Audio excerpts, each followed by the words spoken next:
ఏరా శిక్ష బాగున్నావా? రే బాగున్నాను రా, రా కూర్చో. ఏం నగేష్ బాగున్నావా? కాఫీ తీసుకొని వస్తానండి. సరేరా పోయిస్తాను ఇంకా. సరేరా పోయిరాపో. అక్క పోయిస్తాను అక్క. నగేష్ పోయిరాపో. బాయ్ అక్క. ఏం చాలా రోజులకు వచ్చాడు మీ ఫ్రెండ్? రాడా మరి, నా బెస్ట్ ఫ్రెండ్ వాడు. నాకు ఆపద వచ్చినా గాడు వాడు ముందుంటాడు. అబ్బో ఎన్ని సమస్యలు నీకు హెల్ప్ చేస్తున్నాడు, ఎప్పుడు ముందున్నాడు? ఏదైనా ప్రాబ్లం వస్తే నాకు హెల్ప్ చేయడానికి వాడు ముందుంటాడని నేను అనుకుంటున్నాను. ఇంతవరకు అయితే నాకేం హెల్ప్ చేయలేదు వాడు. ఈ కాలంలో బెస్ట్ ఫ్రెండ్స్ అంటే ఎవరు ఉండర్రా. సరే ఒక పని చేద్దాం, మీ ఫ్రెండ్ నిజంగానే హెల్ప్ చేస్తా లేదో ఒక టెస్ట్ చేద్దామా? టెస్టా? చేద్దాము. హలో నగేష్. నేనే కాదు, సూర్యాకి బాగాలేక ఇప్పుడే పడిపోయినాడు, కొంచెం తొందర రావా, నాకు చాలా భయంగా ఉంది, హాస్పిటల్ పిలిచిపోలా. సరే సరే వస్తున్నాడు. రాడా మరి, వాడు నా ప్రాణ స్నేహితుడు వాడు. చూద్దాంలే.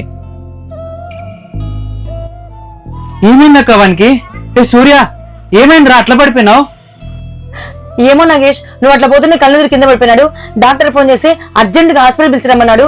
కొద్దిగా అట్లా పోదాం పా నగేష్, చిల్లి గవ్వ కూడా లేదు. హాస్పిటల్కి ఎంత ఖర్చు అవుతుందో ఏమో. ఓయమ్మా ఏమైంది హాస్పిటల్ అంటుంది. ఇప్పుడు హాస్పిటల్ ఖర్చు అంతా నా నెత్తి మీద కేస్తుందా ఏంది? అక్క ఏమనుకోద్దక్క, మా నాన్న ఇంతకు ముందే ఫోన్ చేసి అర్జెంటుగా ఆఫీస్కి రమ్మన్నాడు అక్క. నేను ఖచ్చితంగా పోలా, లేకపోతే వాడిని ఖచ్చితంగా పిలిచిపోతా అంటే నాకు వాడికంటే ఏదే ఎక్కువ కాదు, వాడు నాకు పంచ ప్రాణాలు అక్క. నాకు ఎంత హెల్ప్ చేసినాడో తెలుసా అక్క వాడు.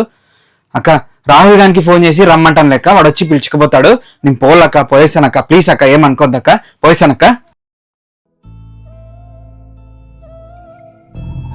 చూసినావా, నీ బెస్ట్ ఫ్రెండ్ నీ అవసరంలో ఆదుకుంటా అంటావే, ఏం చేస్తున్నాడు చూడు.